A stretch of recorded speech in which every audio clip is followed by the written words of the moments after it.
close till I get up. Time is barely on our side. I don't wanna waste what's left. The storms we chase are leading us, and love is all we'll ever trust. Yeah, no, I don't wanna waste what's left. And on we'll go, through the wastelands, through the highways, till my shadow turns to sun rays. And on we'll go, through the wastelands, through the highways, and on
we'll go.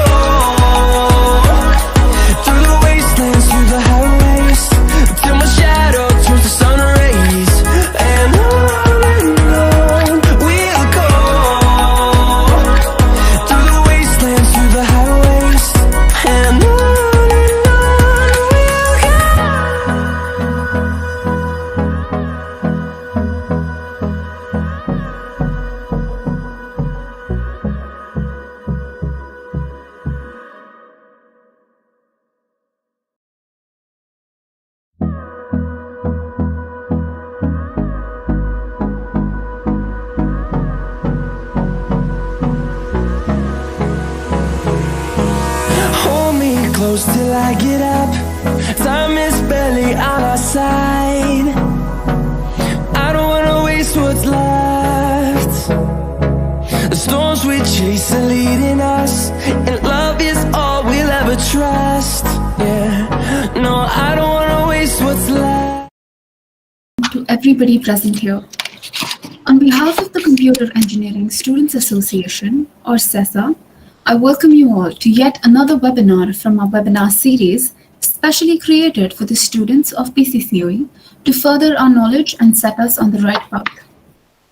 I also humbly welcome all students, faculties, and all the esteemed dignitaries present here. We have our eminent speaker for today, Mr. R Ramanujam sir, Principal Dr. G.V. Parashwat sir, Head of Department Dr. K. Rajeswari ma'am, Dean SDW Dr. Sheetal Bhandari ma'am, SDW Coordinator Professor Rahul Patil sir, and SDW Faculty Cell Heads, Academic Coordinator Dr. A.D. Thakre ma'am, R&D Coordinator Dr. S.V. Shinde ma'am, Industry Institute Interaction Coordinator Professor Sambare sir, and PG Coordinator Dr. S.D. Thepre sir. As Albert Einstein said, and I quote, "Any fool can know, but the point is to understand." To help us truly understand algorithms and their importance, I am pleased to announce the presence of respected Dr. Ramanujam sir among us. Dr. R Ramanujam did his bachelor's in electrical and electronics engineering from BITS Pilani and his PhD in computer science from the Tata Institute of Fundamental Research, Mumbai. After his postdoctoral research at the City University of New York, he has been at the Institute of Mathematical Sciences in Chennai, where he is currently a professor. His research interests are in mathematical logic and theory of computation, and their applications to theory of distributed systems, game theory, and security theory. He is currently on the editorial board of the ACM Transactions on Computational Logic. In 2010, he was Lorentz Fellow of the Royal Netherlands Academy of Sciences at the Netherlands Institute for Advanced Studies. He has been actively involved in the Indian Association for Research in Computing Science and the Association for Logic in India. Dr. Ramanujam has been associated with the Tamil Nadu Science Forum since 1990, active in its involvement in science popularization and school education. He is editor for Thalir, a monthly science magazine for children. He was a member of the Yashpal committee that formulated the National Curriculum Framework 2005 and chaired the National Focus Group on Teaching of Mathematics, NCERT. Currently, he is the Vice President of the Mathematics Teachers Association of India and a member of the core committee of CS Pathshala and ACM India Initiative. He is going to enlighten us on the topic, why should we learn algorithms and why should we learn algorithms? Sir, I welcome you to our college virtually. It is a very big opportunity for us to be a part of this webinar. I would like to take the privilege of introducing our college and department to you. Pimpri-Chinchwad College of Engineering is one of the best engineering colleges in Pune. Established in 1999, nurtured and managed by Pimpri-Chinchwad Education Trust or PCET. Pimpri-Chinchwad College of Engineering is one of the first 5 engineering colleges known for academics, research and placements. We have an excellent repute for academics with top position in results across university. In the period of last 3 years, our faculty and students have more than 1,500 publications and over 150 filed patents. We are known for on-campus and off-campus placements across Maharashtra and have more than 200 companies visiting for placements. The Department of Computer Engineering at PCCOE is committed for value-added quality technical education in computer engineering. The strong pillars of our department for undergrad and post-graduation programs are the state-of-art infrastructure, competent faculty, and hardworking students. In addition to core academics, the students are provided with plenty of opportunities to develop and excel in curricular, co-curricular, and extracurricular areas, such as research, skill development, higher studies, industrial training, and placements. The program aims towards an all-round development of students to make them competent individuals for industry, academia, and research. This is only achievable due to the tremendous amount of guidance, motivation, and support we, the students, receive from our head of department, Dr. K. Rajeswari ma'am, and the dedicated team effort of the entire department. Set up in 2012, the PCCOE ACM student chapter is one of the best student chapters in Pune. Year by year, the chapter strives to increase the number of events and the participation of students. With the guidance of our head of department and faculty sponsors, and the enthusiastic volunteers and participating students, the chapter, which is now in its 9th year, is improving rapidly on all counts. With a dynamic team, it has evolved into the most active student chapter in Pune. We encourage the students to perform on all quarters, be it academic discipline or bohemian. Having received the Best Student Chapter Runner-Up for 2 years and an international recognition for outstanding community services in 2020, with an aim to be the best student chapter in the country, we are taking long strides to meet this goal. I request our head of department, Dr. K. Rajeswari ma'am, to say a few words. Sir, good afternoon, sir. Good afternoon, all of you. Virtually, I welcome you to Pune, Pimpri Chinchwad College of Engineering. It's a proud privilege to have you here virtually. Hope someday will come where your presence will be there in PCCOE and students will enjoy your speech here.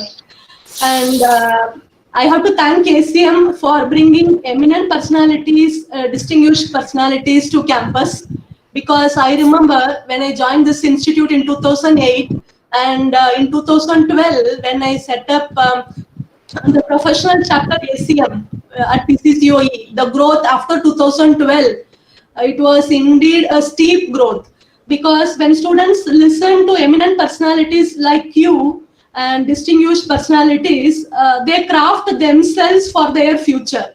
And hence, I have witnessed this institute from 2008, from 2012, that vast steep has happened because they listen to good people, great people. So thank you, ACM, for all the support. And I have to congratulate my students and faculty team who, under this virtual situation, also keep their zeal and enthusiasm to have all online expert talks, to get a good knowledge. So thank you all of you and all the best team, sir. I personally invite you to PCCOE once all these things get over. Hopefully we'll meet here. We have UG, PG and PhD programs. And I'm sure some association with you will give a edge towards the students' growth. That is my humble request. Thank you, sir. Over to you. Thank you. Thanks very much. Shall I start? Yes, sir, you can start. Okay. So thank you very much. Thanks very much for the introduction and the invitation. I thank Dr. Kannan Rajeshwari for inviting me to the campus as well. I would love to come sometime. And yeah, in these days of all online communications, let's try to talk a little bit. But as I explained to Dr. Rahul Pitale when he sent me an invitation, I made it very clear that I want an interactive program. So first thing is I request some people to switch on videos because right now I see only myself. I've not seen anybody at all so far. I've only heard some voices. So I would like to request at least some of you. Yeah, my layout shows about 8 persons or so, but I see 92 persons present. So can I have a few videos on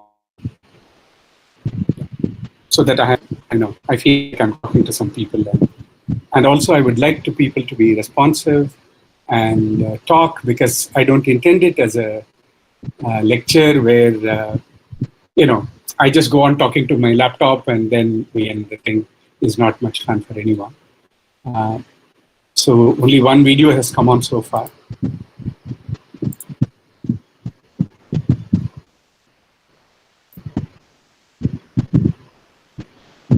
Should I start or not?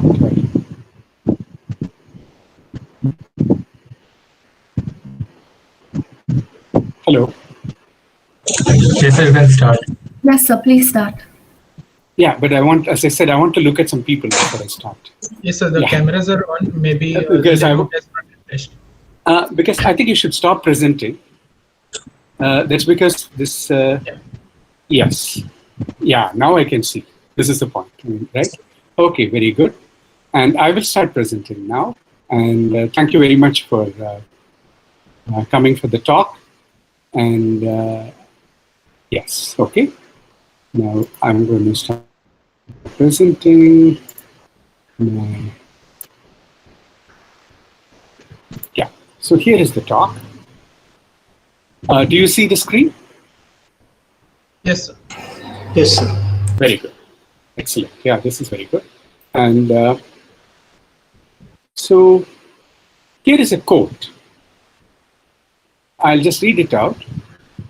Firstly, the title of the talk. It is read out twice. Actually, why should you repeat the question twice. So the emphasis on two different things. So the first one is why should we learn algorithms? And the second one is why should we learn algorithms? Right? And I think this, I hope, is a question that all of you have. Now, I don't know the particular syllabus or curriculum that you're following. These algorithms are compulsory subject in your computer science degree, CSC degree. Some course on design and analysis of algorithms. I don't know what it's called. Can somebody tell me? It's the basics, data structure and algorithms, and then we have advanced data structure and algorithms. Very good. So, and it's a compulsory subject, right? Yes, it's the main subject. Yeah. So my question to the students, have one of you asked why is it a compulsory subject? And my question to the faculty, has any one of the students come to you and asked why is it a compulsory subject? Well, yeah? Anyone? We should know the logic behind the code. Can you turn on your video when you talk, Ms. Anaga Jangle? I would like to know who I'm talking to. Yes, sir. Just a second. Yeah. Is it fine? Yeah. What are you saying? Yeah. So I was saying that we should know the logic behind the code we are writing. We cannot just... No. Okay, now you're answering my question, why should we learn algorithms? My question is, did you ever ask, why is it a compulsory subject? Did anyone? It is the basic, so you agree that it should be a compulsory subject? That's what you're saying? Yes. But my question was different. As it is a compulsory subject in curriculum, do any of the students come and ask, why is it a compulsory subject? Or because as a student, you have a right to ask. As a faculty, you're supposed to respond. So how do we respond? This is my question. Yeah. Now, I have sat on board of studies. This lecture started a few years ago.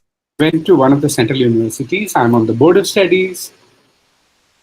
And the department invited me for a talk with the students, something like this. So in the morning, there was a board of studies meeting. And in the afternoon, I went for the lecture. And I asked the students, okay, I came here for a board of studies meeting. Do you know what a board of studies is? Most students had no idea. And I said, well, it's the body that forms the syllabus and curriculum and so on. And it was part of it. So what questions do you have for the board of studies? And students had no idea. And I said, look, there are certain compulsory subjects. You can ask, why is it compulsory? And so that's how the discussion started. And then somebody said, okay, this is a lecture you should give. So that's how the ACM lecture came to be also. On not just this subject, in fact, what I had suggested for was why learn logic. Then I found that logic anyway is not a part of the curriculum in many, many parts. So I have left it at algorithms for the discussion today. So this is the topic.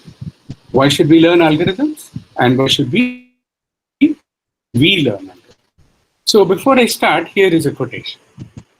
So let me read it out. We should explain before proceeding that it is not our object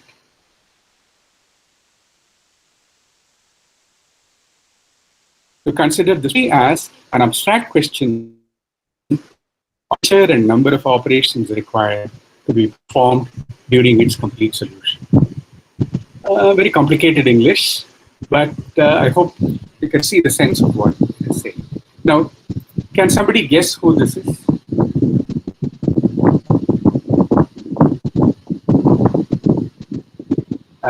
I don't want to give a talk to my laptop, please. I'm really here to interact. I don't, any guess, yeah. I just want interaction. Yes, Rahul. So maybe some famous mathematician. Alan Turing. It's not Alan Turing, but it's a good guess. Somebody else? Anshu Srivastava, yeah. Sir, I said maybe some famous mathematician or someone who works with all of this stuff. Okay. Anybody else? Any guess?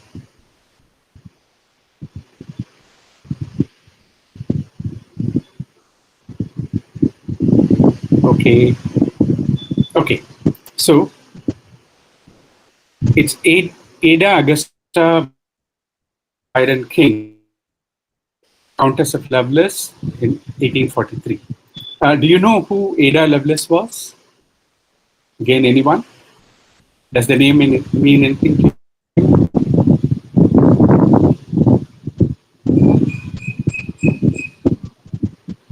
Inventor of algorithms, first programmer. Yes, Rohit Murray.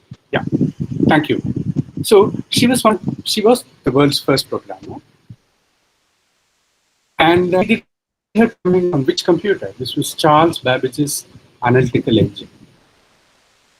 Actually, this engine. And her first program that she wrote was to solve differential equations. I don't know if anybody is sitting here who has ever written a program. And she wrote on a computer that exists. There is only a design. And then she says, we should explain that it is not our object to consider with reference to the actual arrangement of the data on the variables of the engine, but simply as an abstract question of the nature and number of operations required to be performed during its complete solution. This is what she said. So this is something any programmer should keep in mind. That what you are thinking about is there is an abstract underlying question on what kind of operations you are performing, the nature of operations, the number of operations, and so on. And this is something she talks about from 1843. Okay. So here is some questions that we want answers to. Why should we learn algorithms? Why should we study algorithms? Why should we study algorithms? Right? As a student, if I'm coming in to get a CSE degree or whatever degree, why should I study algorithms?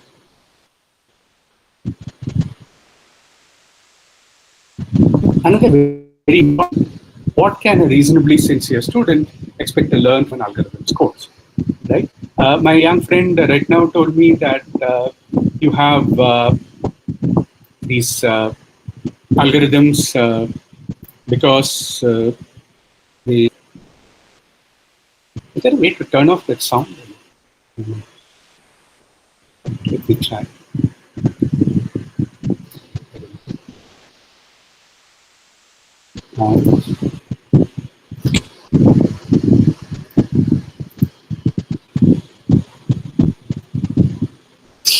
Yeah. Sorry. So what can you expect to learn from an algorithms course? Right. This is something that I want to. So before that, here is a question for you. Another question. I think I should make it very clear that I'm not interested in a one-way lecture. I'm only interested in a discussion, and that's what I have come for. So please try to engage with me on these questions. So first question, is computer science really a science? In school, you all learn science. Yeah, please. Yes, Yeah, please. No, sir. I don't consider computer science as a science because the underlying working principles are all physics. So it should not be a Somebody science. else? sir, I consider it as a science because we are learning something new. We are like science is basically what to me is like about learning new things, like about the basic technical things you can say. Okay, very good. Anybody else? Sir? I've heard one. I also consider One. Yes, Anaga. Yeah. so I also consider that computer science is really a science because for me the definition of science is theoretical part plus the practical part. So computer science is just that. See, in school you learn many subjects, right? You learn science, you learn mathematics, you learn physics. You learn social studies, you learn language, right? What distinguishes science from any other way of thinking? In poetry also you talk about truth, right? And it's, we all, I hope, we consider it as a very important way. Literature is very important for studying human behavior, whatever, right? But what distinguishes science from other subjects? How do you accept in my something as opinion, true? Yeah. Well, science is the study of the world around us rather than the world that we have created. So is poetry. So is philosophy. So I think so. It's the logic behind the science. Sir. Well, I think Sir, poetry also logic. there is some logic behind it. There is some logic The logic, the philosophy. technical aspect, which is like, well, like there is technique involved in music. You know, you can't have music without technique. So, Sir, I think science. Why science is important? Because we have to apply no, something. I'm not talking about important and unimportant. I'm asking what distinguishes science from other subjects. From in other what way is subjects, science different? we What just is unique to science? Sorry, computer science is art, I think. Sir, the study of laws, study of laws, and then you might as well study law. Science is study of nature. Laws of nature. But, so is painting. I mean, when I do paintings, I'm studying. Okay. See, I'm arguing because I want you to argue, right? Some people say it's an art, it's an invention. See, one thing, what is the standard? How do you accept something as true in mathematics? How do you say something is true? Just because I say you don't accept that. I mean, I say infinites are, primes are infinite. You don't accept. You have to give a proof. That in science, how do you accept something as true? It should be backed up by facts. Yes, yeah. Well, there is always facts. But just because I claim something is a fact, you don't accept it. How do you accept something as true in science? Well, by considering experiments, we can say that the thing that we are absolutely hypothesizing is true. It's experimentation that is unique to science. In mathematics, the standard of truth is proof. What you can prove is what you accept. You don't accept experimentation in mathematics. In science, what you accept is true is experiment. Now let me ask, is computer science really a science? Where is experimentation involved? Well, now a computer is only a machine. But then what are the elements of any machine science? I've never heard of a machine science. There are all kinds of machines. And I've heard of mechanical engineering, but I've never heard of a machine science, right? We are using this, I'm using this earphones, right? I mean, I've never heard of an earphone science. There is a fan on top, never heard of a fan science. Is it possible to have such machine science at all? I claim it is, in fact, and I'm going to argue. I have a proposal for a pressure cooker science. Okay. Now, please listen. Everybody knows a pressure cooker, right? I hope you know how it works, right? We all have it at home. India couldn't live without its pressure cookers. Right? Now, what could pressure cooker science be like? Well, what are the things you can... okay, here is it. Which cooks faster than pressure cooker? Rice or you should answer.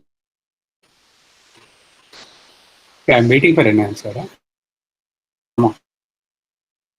Cooks faster, rice or dal?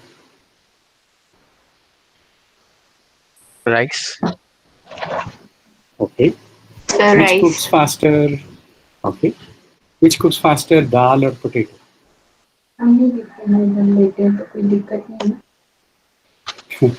Are there anybody here who knows any cooking at all? Go on. Potato, maybe. Maybe Chennai, yeah, okay. What about chicken? The non-vegetarians here. Tell me which cooks faster. Now, don't worry about it. It doesn't matter. I'm not asking how much. Look, I didn't ask how much time it will take. I only asked which cooks faster. No, you come up with a classification.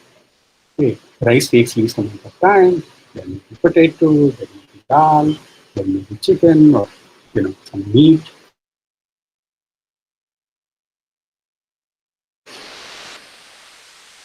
You change technology. You change your technology instead of pressure cooker, you go to a microwave. Now, the amount of time it takes will, of course, be different now. What? 10 minutes, 3 minutes. But then, it doesn't matter. Even if you go to a microwave, the rice will cook faster than dal, right? The classification will remain.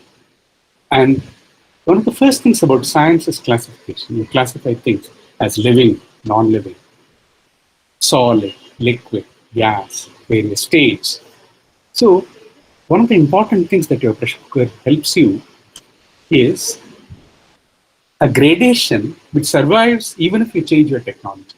Tomorrow you come up with a super duper technology, everything cooks very fast, it doesn't matter, the gradation will remain. The classification will remain. And I think this is the important point I want to convey to you. Now, then of course, which are the things that you cannot cook in a pressure cooker? What can you cook in a pressure cooker and what can you not? I mean, we said vegetables, meat, whatever, you can cook them. What can you not cook in a meat? Can you cook metal? If you could cook metal, there is no hope of you putting things in metal vessels at all inside, right? The only reason you are putting your whatever vegetables in a button inside the cooker is because the vessel that we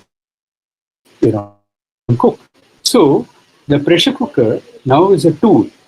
You go around, look at the world, classify them as those that cannot be cooked and those that can be cooked.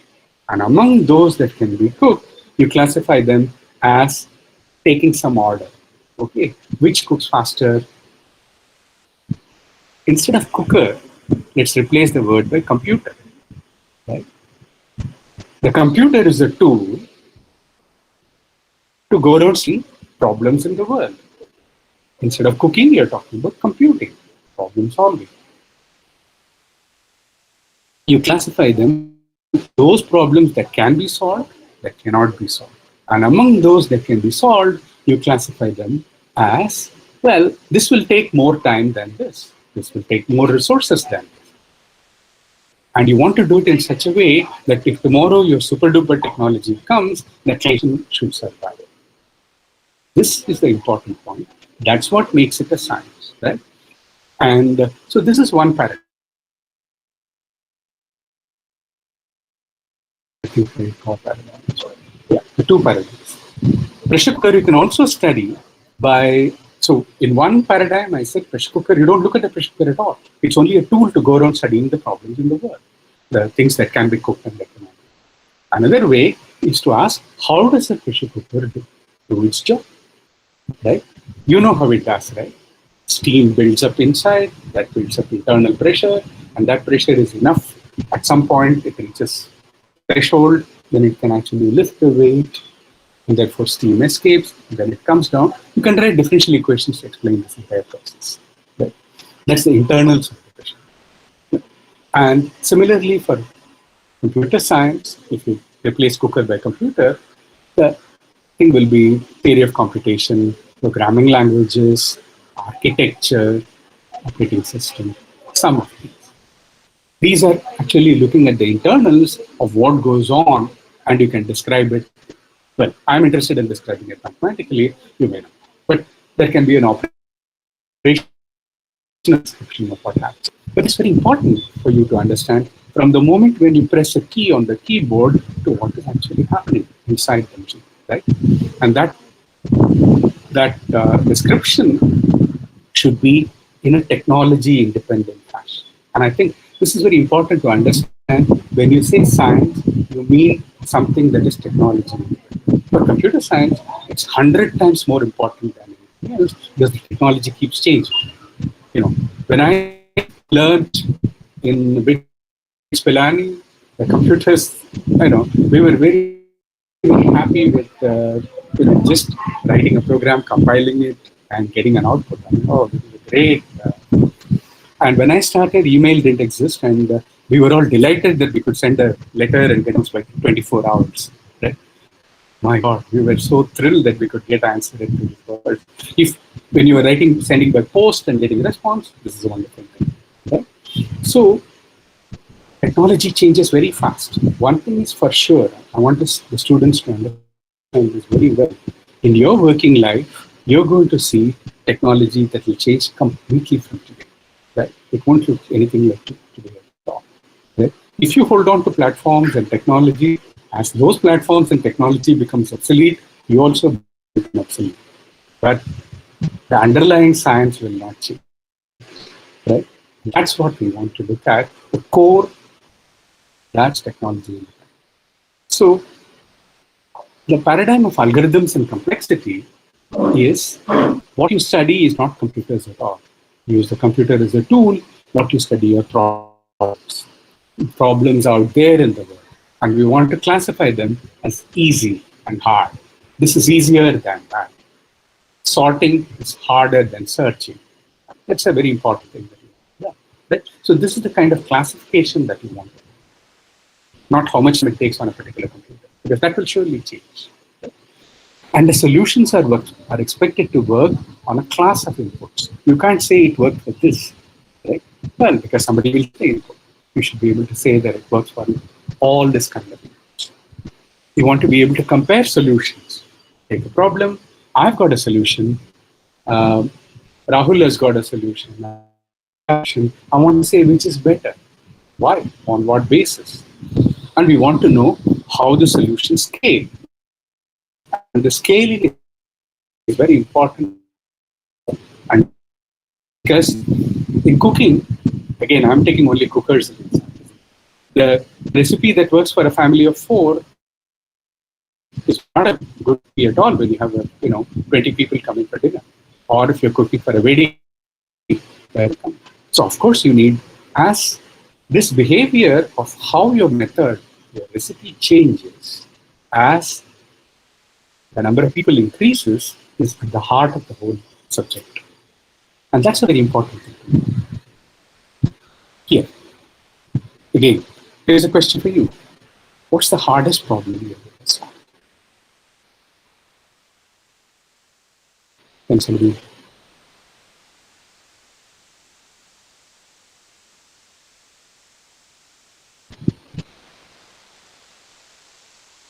Yeah, I don't even have an audience to talk to. There's only one person that I'm talking to. Yeah, I really request a few people at least to turn your videos on, because in these days it makes no sense for me to talk to my laptop. Right?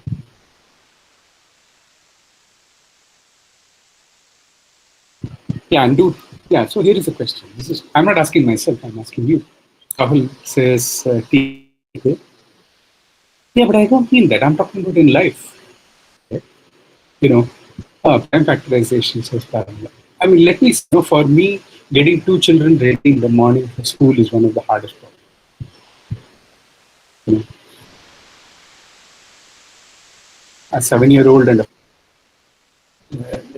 hard and easy is all what you call easy and hard. Right? I'm not talking about mathematical problems there. Right? My point is, how do you decide something is hard? Right? Supposing I want to tell somebody else, hey, this is a hard. Yeah, convince my dad to do this. See, and I hope you found a solution because you have solved it. Right?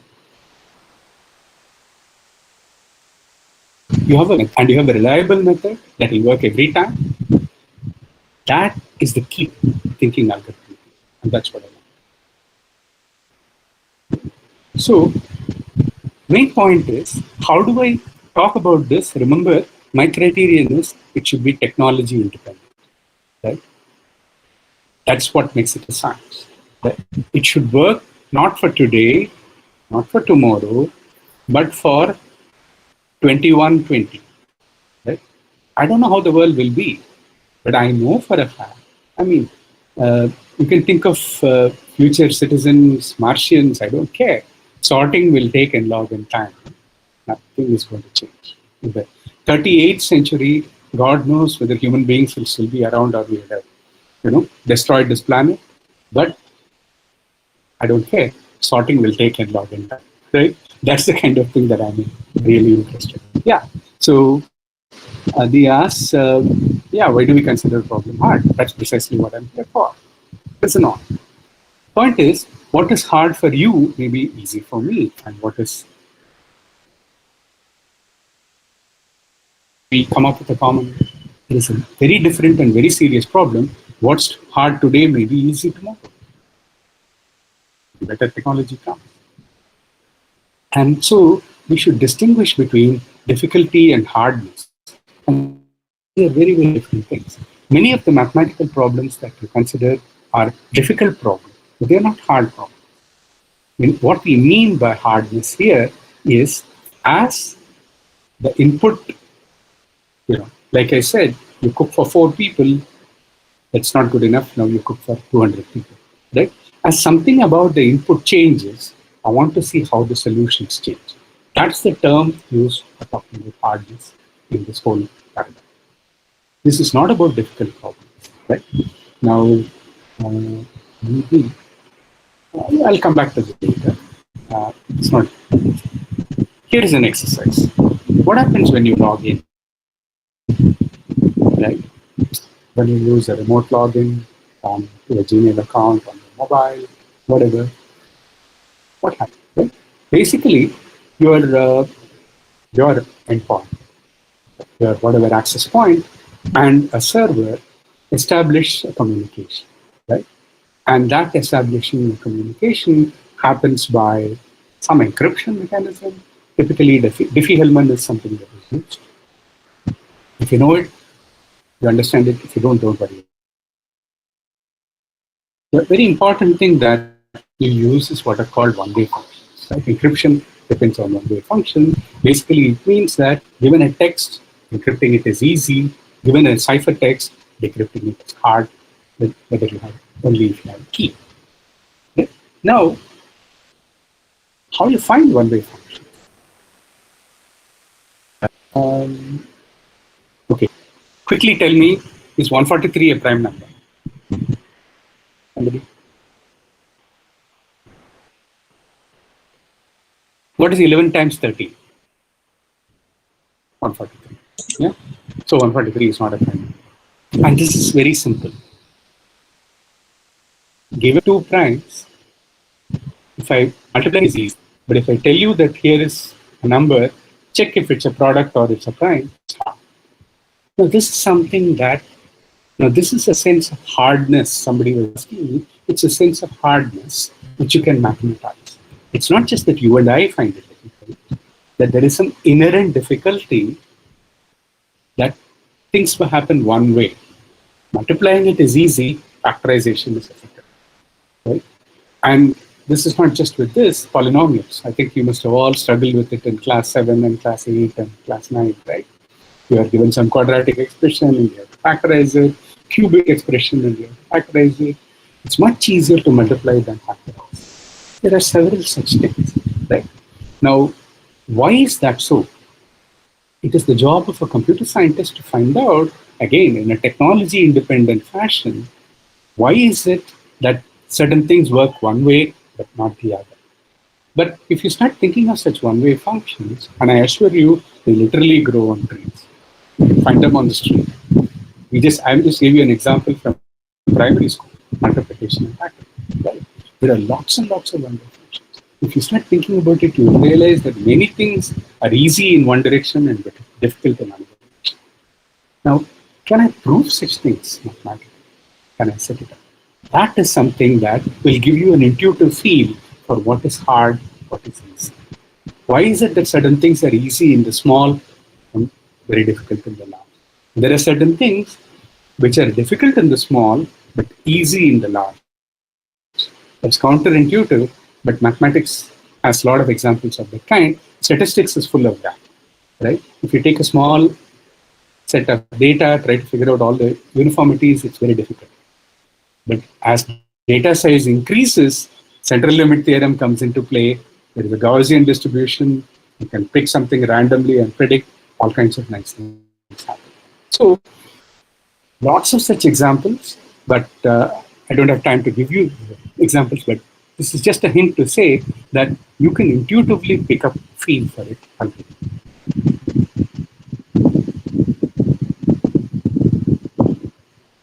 Oops.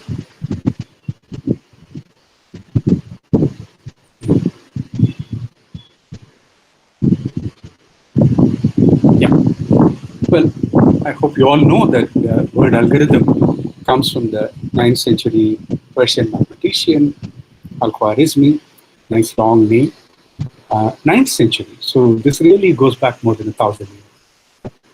And until recently, the word algorithm was used only to talk about pencil and paper methods for numerical calculations. By the way, when Alan Turing mentioned the word computer, he meant a human being.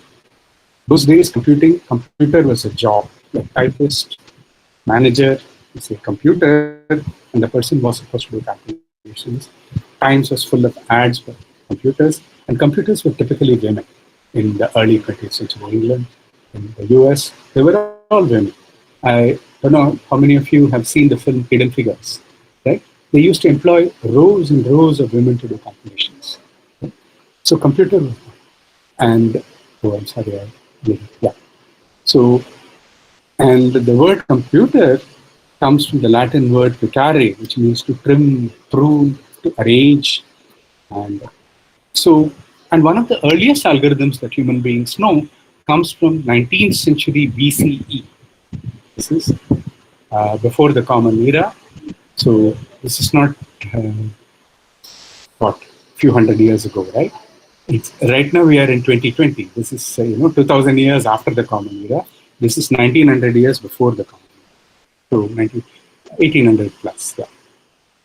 And the algorithm, the Rhine papyrus that we found the algorithm, is very interesting.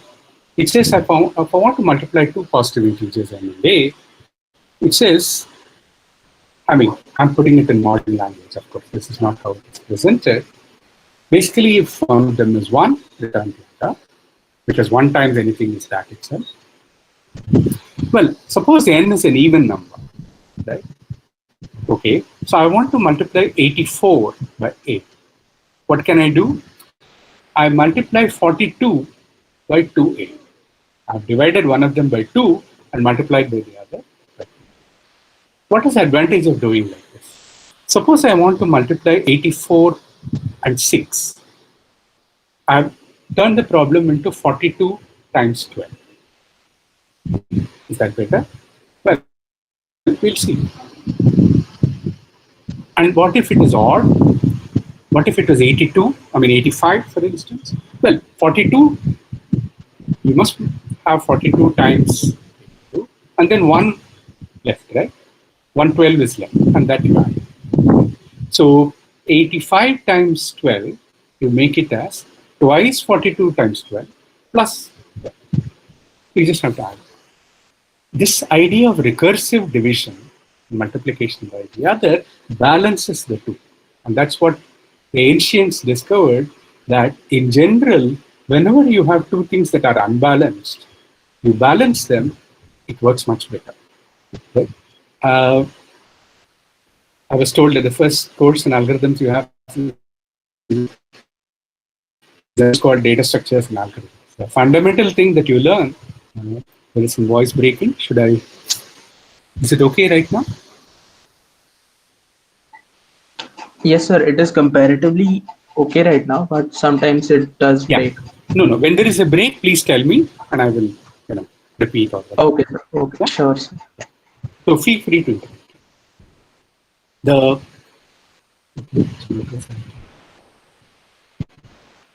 In data structures, right? One of the most important things that you learn is to learn to balance data structures. Unbalanced trees to balanced trees, right? So balancing is a very important heuristic that computer science. It's a very important paradigm because we know that balanced things are much easier to handle independent of input size, right?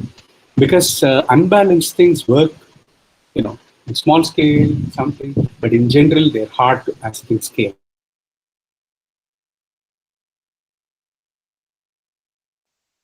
You find in an algorithm that goes back to the 19th century.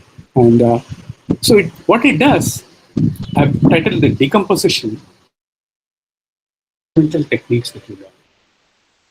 That it's a difficult task of general multiplication into 4 simpler operations. What is that? Well, determining parity. First, you have to know whether it's even or odd. And then you have to add. You have to do doubling, which are all easy. And then halving a number and rounding down. This is all. And you keep on doing that, and you will find that at some point you will come with very small numbers. This is a Very nice technique. And please check it out yourself and see how well it works. It's a very beautiful algorithm. And the correctness follows because it's a recursive identity. Whenever x and y are non-negative, x times y equals 0. If x is even, I have written it out exactly for you, and you can check that it's exactly the correctness. Now, is this an algorithm?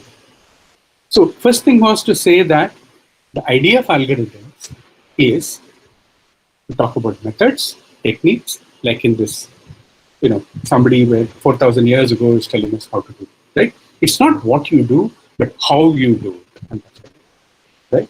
Whether you are breaking up problems into sub-problems, whether you are balancing unbalanced things, and whether you're able to think about how many operations you are doing. Can I do it better? Can I do it efficiently? This is the way of thinking that algorithms is all about. So we have to be also clear about what an algorithm is. And here is a recipe to become either a millionaire or a pauper. So here it is. You place some amount of money, say X, on the betting table. And I toss a fair coin. If it comes up heads, you lose your money. I take it. If it comes up tails, you get 2x. So your money doubles. So you put some money on the table.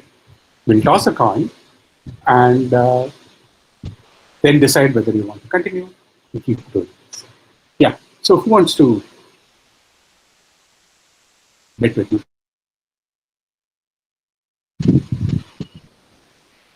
Rahul asks, how do we measure proof of correctness? Yeah. Okay, I want to come to that. But before this, does this constitute an algorithm to become a millionaire or a pauper? Once again, you put some X money on the table, I toss. What happens? If it comes up heads, you lose the whole money. If it comes up tails, you get twice the money. And of course, you can play again. It's a double or quits game.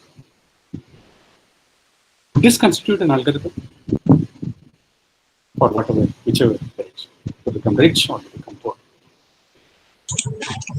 Yes, it can be considered as an algorithm because there are some steps that we follow to get to some particular outcome or an answer. Okay.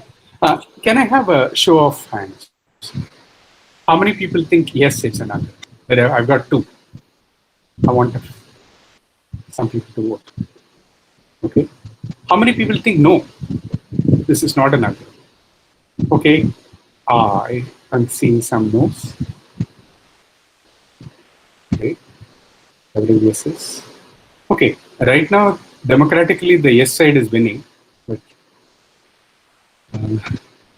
okay.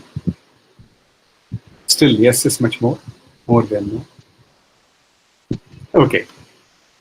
So, here is the rich man's strategy. Initially, he'll place 1 rupee on the table.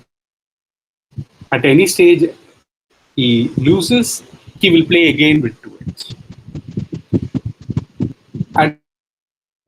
But on the other hand, if he wins, he'll stop playing and go. What about this? Does it constitute an algorithm for this man to become richer? No? Yes. Yes. Okay. I think the yes side the yes side seems to be winning on your time. Okay. Yeah. Okay. Thank you. What's the probability that this gambling will eventually halt? How do you even think about this? And this is the central issue. Okay. We cannot accept these as algorithms because we want our algorithms to be correct for all possibilities. And we want, okay, I have not mentioned it here. We want it to terminate on all inputs. Okay? So these cannot be considered algorithms because there is a small probability that it will go on forever. right? Look at this rich man's case. Because what does it mean? Well, we didn't see how much amount of money he's starting off with. Whatever amount he starts off with, yeah.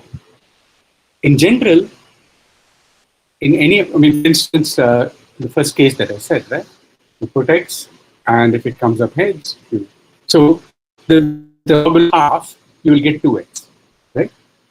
And then you put some part of that. With the probability half, you will get twice that. So now, as you go on, the probability that you will get more and more gets smaller and smaller, but it never becomes zero. That is the point. There is a non-trivial probability, non-zero probability that this thing will go on forever asymptotic. Such a thing is not considered an algorithm. An algorithm is supposed to terminate on all its inputs and then give an answer. Any question? So, and this is the problem. This is the reason why we cannot accept it as an algorithm in both cases. Now, of course, if I started with a certain amount of money, particular amount of money, and then say that the problem is now he'll continue playing if he's losing, and you will say that the initial amount of money will be exhausted, and then it will come. So then you can actually calculate the probability. But still, there is always, it's a probabilistic answer. So terminate, we expect. And the other thing that we want correctness. We require the algorithms to be correct for all possible inputs. Here, what is the input in this? It is a coin toss. Okay, that's external to the algorithm. Right? Because, of course, if the algorithm controlled the coin toss, you can do whatever you want. Right? The algorithm doesn't control that. The coin toss is external. So, for all possible sequences of coin tosses, you want to show that. And we must prove that our algorithms are correct. Correctness proofs almost always involve induction, and one of the important learnings from good algorithms course is you learn to prove these things by.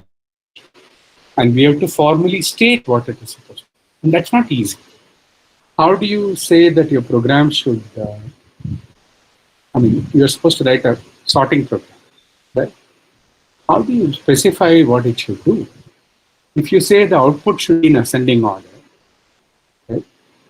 Well, I'll just give the output as 4, 5, 8, 16, 32, 44, 102, like that. That's in ascending order.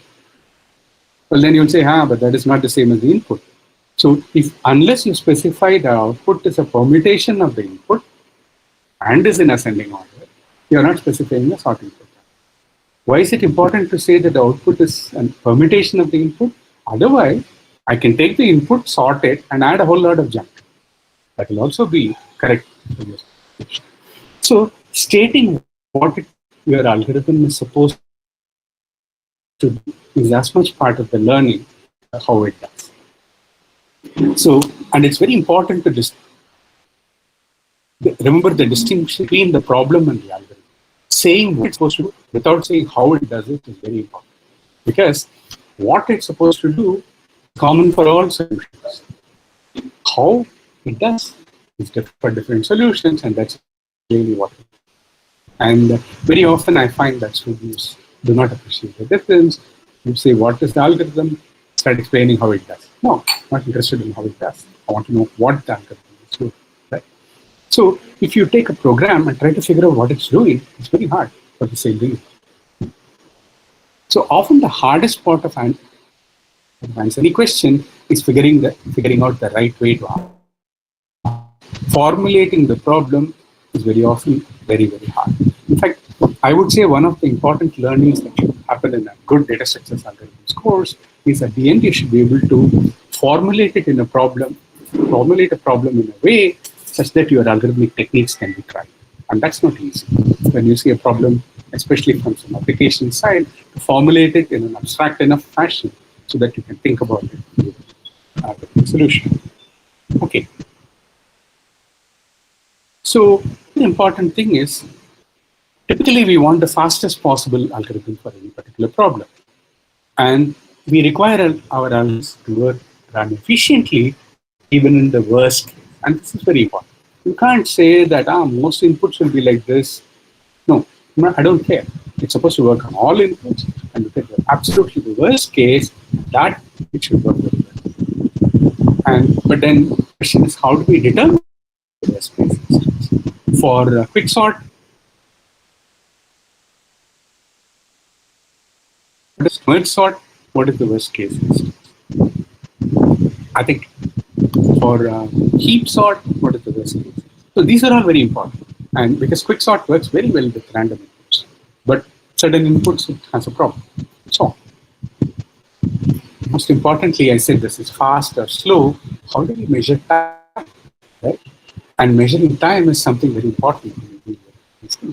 And so that's why you count number of comparisons, multiplications, additions, whatever. So you have to pin down what it is that you are counting, and you are saying that all my time is calculated in terms of these. And sometimes we are interested in other computational resources like space, randomness, like I was talking about coin toss, how many bits of randomness that you are assuming, page faults, interprocess messages, any number of things. But the techniques are very similar. Okay, I'm going to skip this whole, I was going to do a matching thing. This is a very detailed analysis of a perfect matching algorithm and to show, but I don't think we have the time or we need to do this. So this is all to point out that even after you've given a solution, the quality of the solution is something that you use. Right? How good is the solution relative to what you had in mind when you formulated the problem? So lots of things. I want to just get to the end of the talk.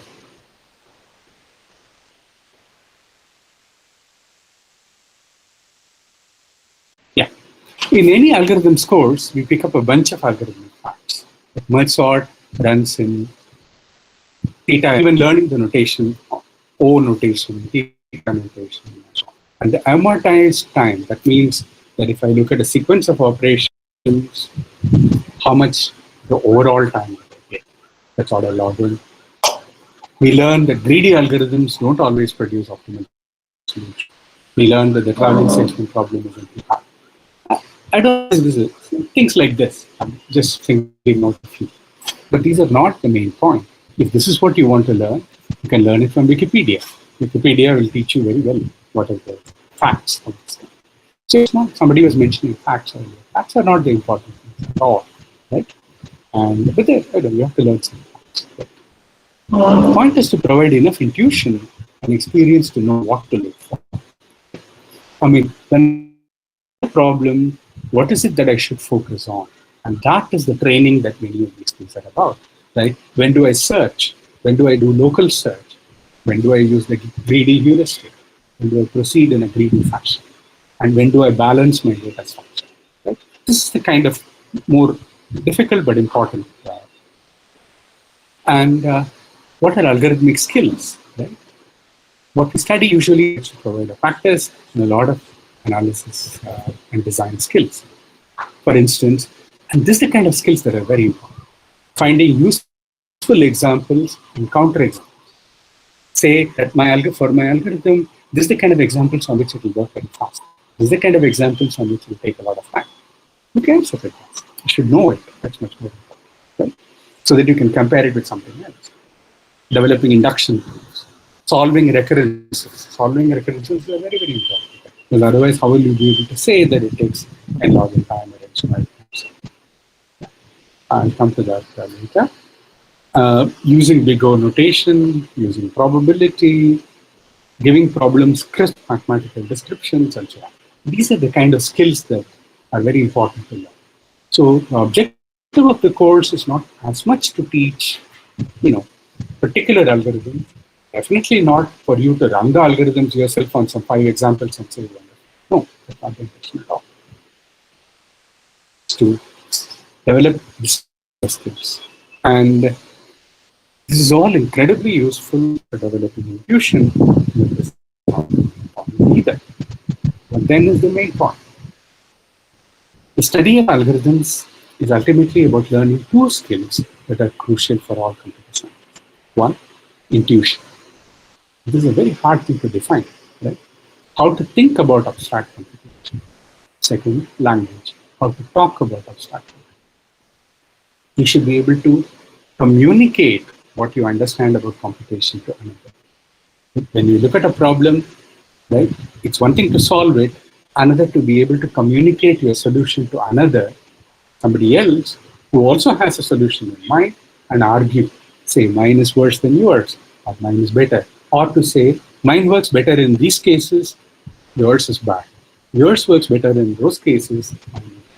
If we can start talking like that, thinking like that, talking like that, and code, then the algorithm's course is really successful. That's really what, if you ask me, why should we learn algorithm? Because it's one thing to say, should learn algorithm. It's very reasonable for a student to ask, why should I learn? Right? Let somebody do the sorting and searching and all that. I'm going to do HTML or PHP or whatever. Right? What does it got to do with me? It's a very reasonable question. But these points that I'm making have nothing to do with sorting or searching or Hamiltonian cycles or any of that. It's about certain abstract ways of doing. And why should you worry about the abstract way? Remember, 20 years from now, platforms will change, technologies will change, the abstraction will change. That's the reason for doing it. Because you are talking about an investment that carries along a whole career, foundation. And there is this, what does it mean to develop algorithmic intuition? Well, and these are the ones that make it all good. How do various algorithms really work? When you see a problem for the first time, how should you respond to it? How should you attack the problem? How do you tell which techniques will work at all and which ones will work best? How do you judge whether one algorithm is better than the other? How do you tell whether you have the best possible solution? Right? To answer these, this is what intuition is. And these are not easy questions in general, but as you engage with it, it becomes a habit. And then it's very easy. So finally, what is indeed the main reason to study algorithms?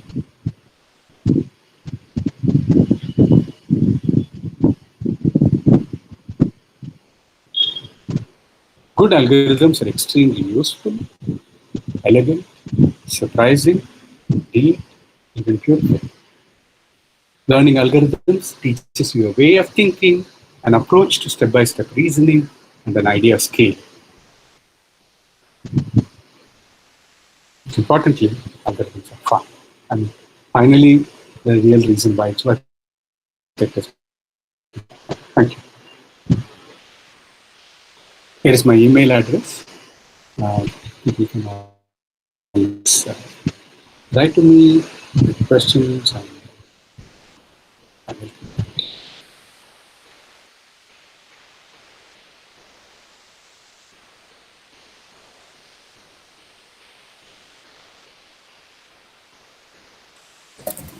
A link is provided to all students in the chat box. Please use the link to ask your queries.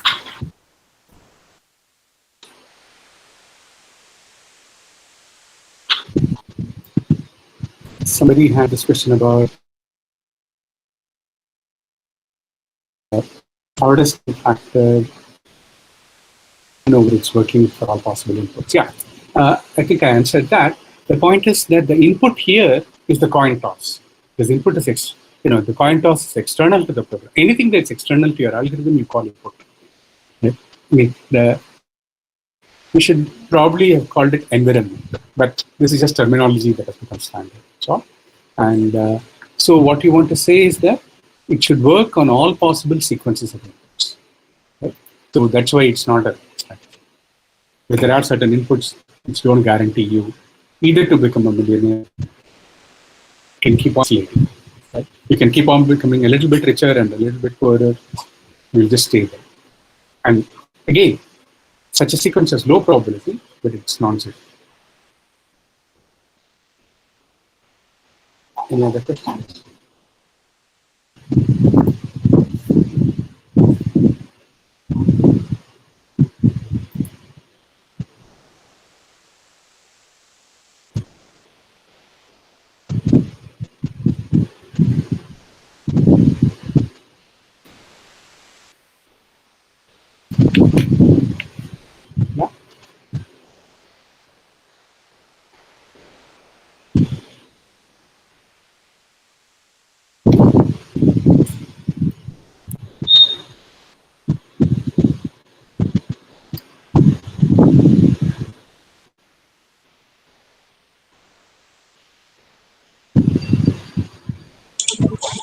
We have actually a few questions in the question slides. So one of them was, does specialization in algorithm, is it enough to ensure good professional growth in computer science?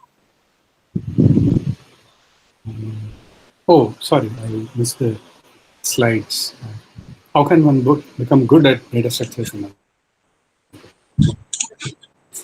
Well, I think pretty much what I said in the last slide was that by developing this kind of, and as I said, you have to start working on examples, but not so much to, work out algorithms yourself, but to compare algorithms. And if you start looking at, any of the problems and say, how would I write an algorithm, right?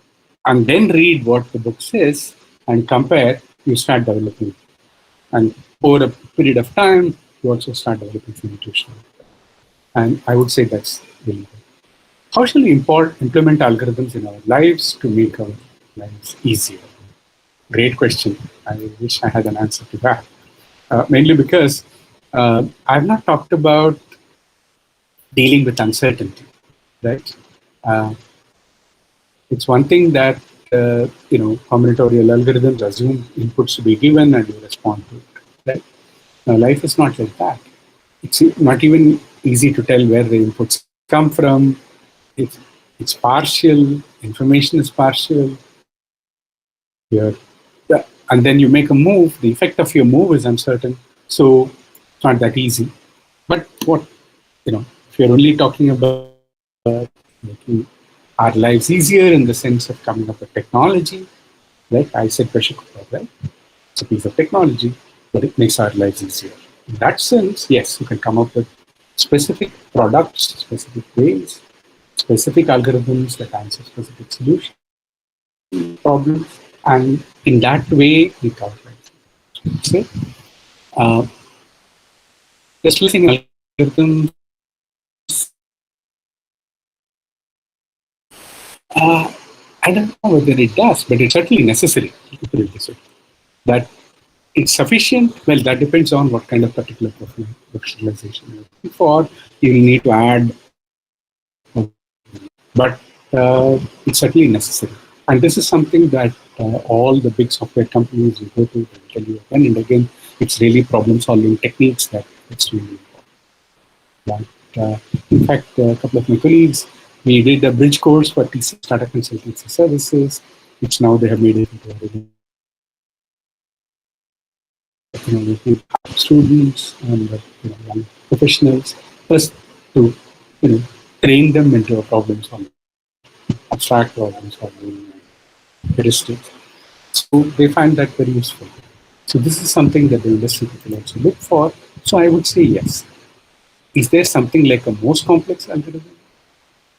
No, I don't think there can be, in fact, because this is something that breeds, right? I mean, you come up with something, there is always another question to solve, another question, something more complex. So I would say no. From where should we start learning algorithms? One of the best books currently available is Lysissen and Revest. If you want, I'll put it in the chat box if you don't know. And, the authors' names are Corman, Lysissen, and Revest. It's one of the very, very good books on algorithms. Yeah, I just noticed that. I think I have gone over all the questions of the slides.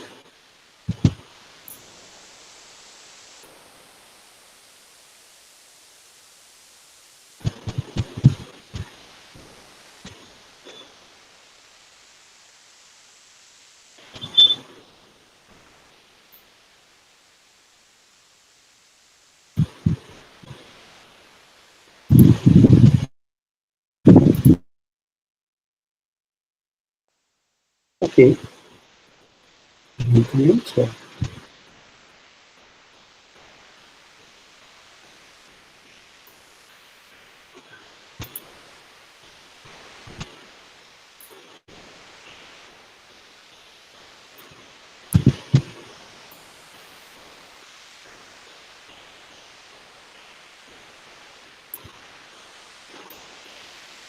Okay.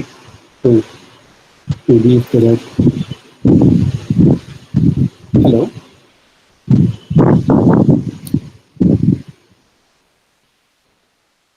Can you hear me? Yes, sir, we can. Okay. So is there... So we'll wait for a few more minutes so that if anyone else has some questions, they'll just ask them, or else we can continue. Okay.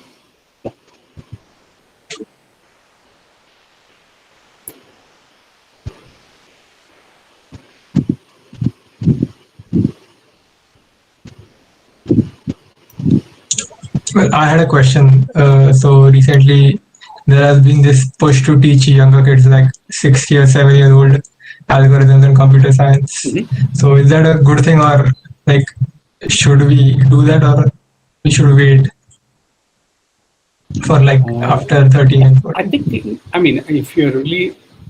Yeah. So I think if you're talking about algorithms in the sense of teaching sorting algorithms, searching algorithms, etc., they can wait.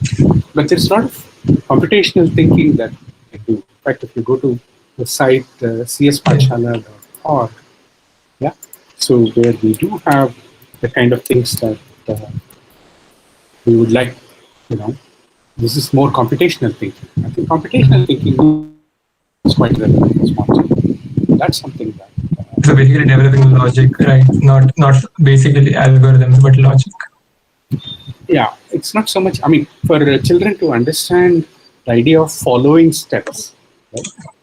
And devising a way of communicating these, that's very, very important, but not the combinatorial study. And certainly not programming. I mean, I don't see the need to start learning programming. Yeah, somebody was asking, how do we develop inductive approach? Yeah.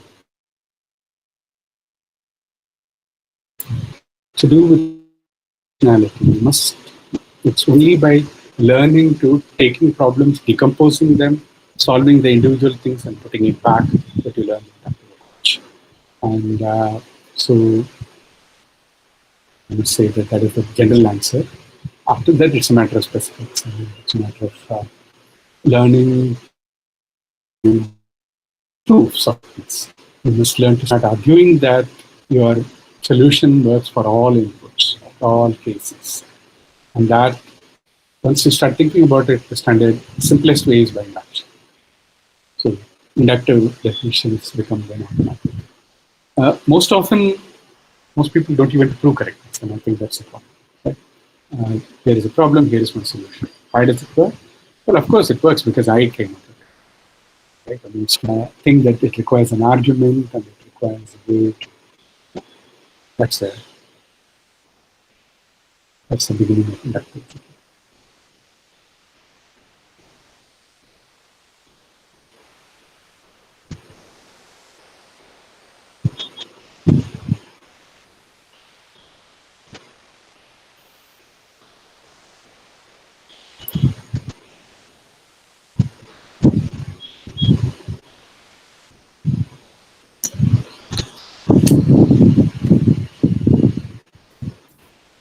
I, on behalf of CESA and the entire BITS College of Engineering, extend a very hearty vote of thanks to Dr. Ramanujam for gracing us with your presence and sharing your work finding and opinions with us today. A big thank you to your efforts towards making us understand the origin, purpose, and the right way of using algorithms. We are all inspired by your words. Finally, I would like to take this opportunity to place on record our hearty thanks to PCET management, our principal, Dr. G.V. Parashwat sir, Dr. K. Rajeswari ma'am, head of computer department, Professor Rahul Patil sir, STW coordinator, and Rahul Pitare sir, and team CESA for their perfect logistics support and guidance that has been extended to all of us. An event like this cannot happen overnight. The wheels must start rolling. It requires planning and a bird's eye for details. We have been fortunate enough to be backed by a team of very motivated and dedicated colleagues and students students of BITS College of Engineering who know their job and are result-oriented. I cannot thank everyone enough for their involvement and their willingness to take on the completion of tasks beyond their comfort zones. I request everyone to turn on their cameras so we can take a picture.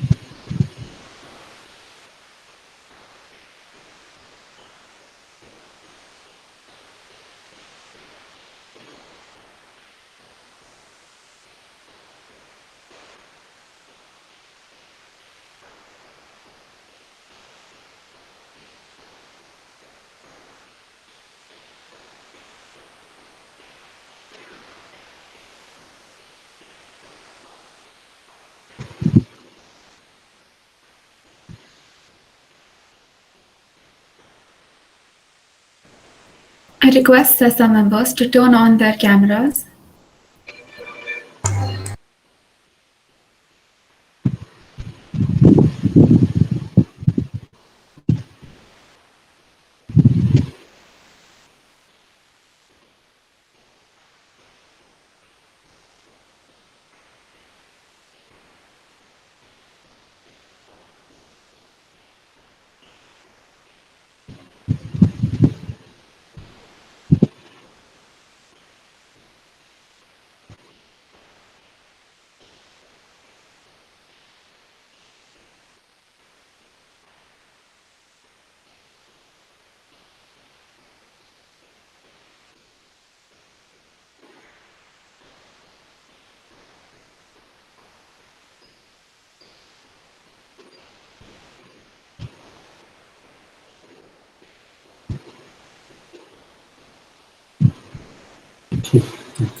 To address the upcoming events, just like the informative and motivational sessions with Ms. Aishwarya Chandrasekaran, we have many more webinars planned in this series.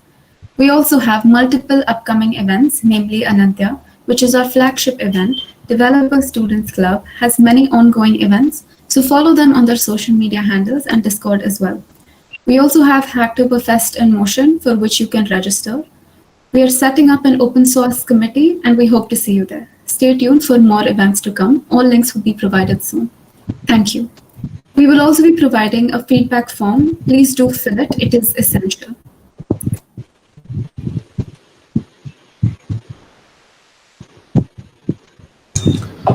Thank you, sir, for the session. Okay. Thank you very much. Thank you. Bye-bye. Thank you, sir.